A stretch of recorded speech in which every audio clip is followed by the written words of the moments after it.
अगर हम लोग ग्लाइकोलाइसिस के प्रोसेस को रिकॉल कर लें तो हम लोग देखते हैं कि ग्लूकोज को हेक्सोकाइनेज एंजाइम कैटालाइज कर रहा होता है, जहाँ से ग्लूकोज 6 फास्फेट बनता है, एटीपी से एडीपी बनता है। एटीपी की ब्रेकेज होती है और एक फास्फेट का मॉलिक्यूल रिमूव होकर ग्लूकोज के कार्बन नंबर 6 पर अटैच होता है और एडीपी का मॉलिक्यूल रिलीज होता है। यहाँ पर एटीपी यूज हो रहा होता है इस स्टेप के अंदर। नेक्स्ट स्टेप के अंदर क्या होगा कि ग्लूकोज 6 फास्फेट से इरेक्टोज 6 फास्फेट बनेगा, जो कि एसोमिराइज होते हैं एक दूसरे के, ग्लूकोज 6 फास्फेट और इरेक्टोज 6 फास्फेट, और इसको कैटालाइज कर रहा होता है फास्फोहेक्सो एसोमिरेज एंजाइम इस स्टेप को। इसके बाद क्या होता है कि इरेक्टोज 6 फास्फेट कन्वर्ट हो जाता है फ्रक्टोज 1,6 बिस फास्फेट के अंदर कन्वर्ट हो जाता है। यहाँ पर एटीपी का एक और मॉलिक्यूल यूज हुआ है, जहाँ से एटीपी से एडीपी बना है और एक फास्फेट कार्बन नंबर 1 के ऊपर अटैच हो गया है इरेक्टोज के, और इस स्टेप को कैटालाइज कर रहा होता है फास्फोइरेक्टोकाइनेज एंजाइम।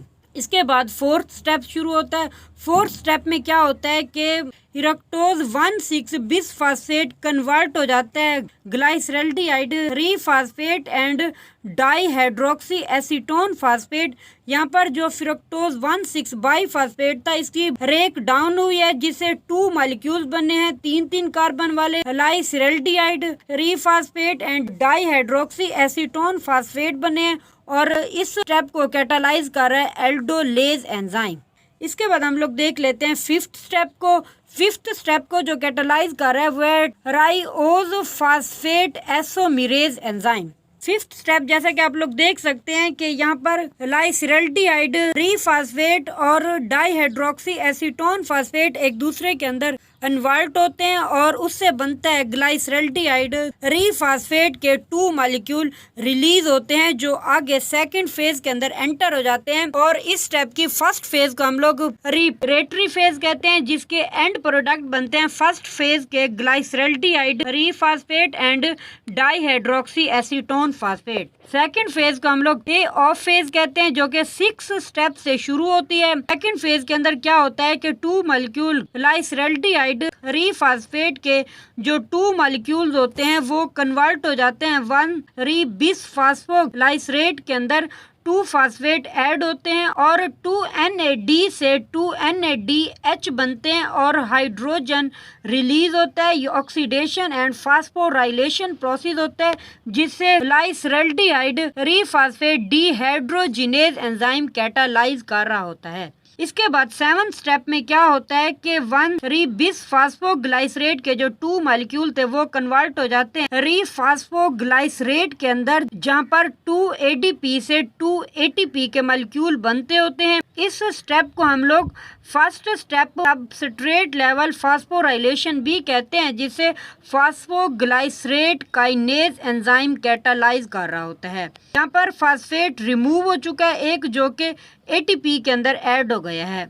8th स्टेप में क्या होता है कि 3 फास्फोग्लाइसरेट के जो 2 मॉलिक्यूल्स होते हैं वो कन्वर्ट हो जाते हैं 2 फास्फोग्लाइसरेट के अंदर, और इस प्रोसेस को कैटालाइज कर रहा होता है फास्फोग्लाइसरेट म्यूटेज एंजाइम। इस प्रोसेस को कैटालाइज कर रहा होता है, इस स्टेप को कैटालाइज कर रहा होता है। यहाँ पर फास्फेट की पोजीशन चेंज होती है, कार्बन नंबर 3 से कार्बन नंबर 2 के ऊपर फास्फेट अटैच हो जाता है, जैसा कि आप लोग देख सकते हैं।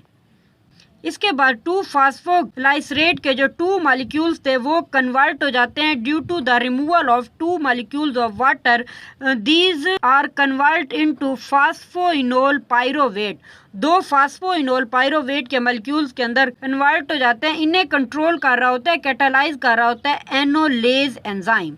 उसके बाद क्या होता है कि लास्ट स्टेप होता है फास्फोइनोल पाइरोवेट के जो 2 मॉलिक्यूल्स होते हैं वो कन्वर्ट होते हैं 2 मॉलिक्यूल्स ऑफ पाइरोवेट के। Pyruvates are the end product of glycolysis, और यहाँ पर 2 ADP के मॉलिक्यूल यूज होते हैं और 2 ATP के मॉलिक्यूल बनते हैं।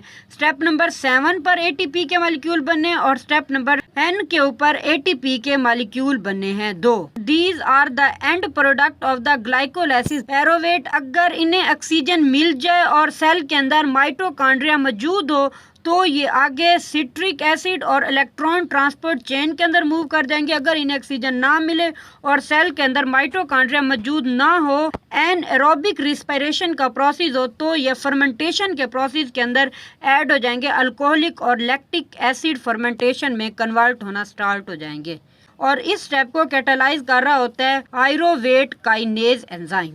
This glycolysis process is consist of 10 steps and each step is catalyzed by the different type of enzymes. These are specific for those steps. First 5 step की phase को रिपरेटरी phase कहते हैं और जो लास्ट वाले 5 स्टेप होते हैं 6 से लेकर 10 स्टेप तक, उसे हम लोग पे ऑफ या ऑक्सीडेटिव फेज भी कहते हैं। नेक्स्ट हम लोग देख लेते हैं overall balance sheet of the glycolysis. Glycolysis के प्रोसेस के दौरान कौन कौन से प्रोडक्ट बनते हैं और कौन कौन से यूज होते हैं, उसे हम लोग देख लेते हैं। Each molecules of glucose gives 2 molecules of glyceraldehyde 3 phosphate. Therefore, the total input of all 10 reactions can be summarized as, वो कहते हैं कि ग्लूकोज के हर मॉलिक्यूल से जो 2 मॉलिक्यूल बने थे, फर्स्ट जो फेज थी उसके अंदर ग्लाइसरल्डिहाइड 3 फॉस्फेट के, वहां से फिर आगे स्टेप चला था। टोटल ये 10 स्टेप पर मुश्तमिल था जिसके अंदर कुछ प्रोडक्ट यूज हो रहे थे और कुछ रिमूव हो रहे थे। अब जो चीजें इस्तेमाल हुई थी ग्लूकोज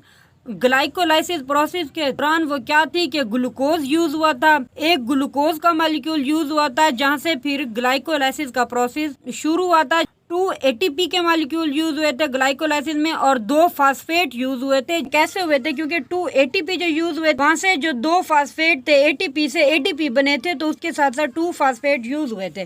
2 NAD यूज हुए थे जहाँ से 2 NADH बने थे। 2 हाइड्रोजन यूज हुए थे क्योंकि NAD से NADH के अंदर कन्वर्ट होने के लिए हाइड्रोजन यूज हुए थे और 4 ADP के मॉलिक्यूल यूज हुए थे। यहाँ पर 4 ADP के मॉलिक्यूल कैसे यूज हुए थे? क्योंकि 4 ADP के मॉलिक्यूल से ATP के मॉलिक्यूल बने थे, इस तरह 4 ADP के मॉलिक्यूल यूज हुए थे। ये तो उनका बताया गया जो कि यूजेज हुए थे।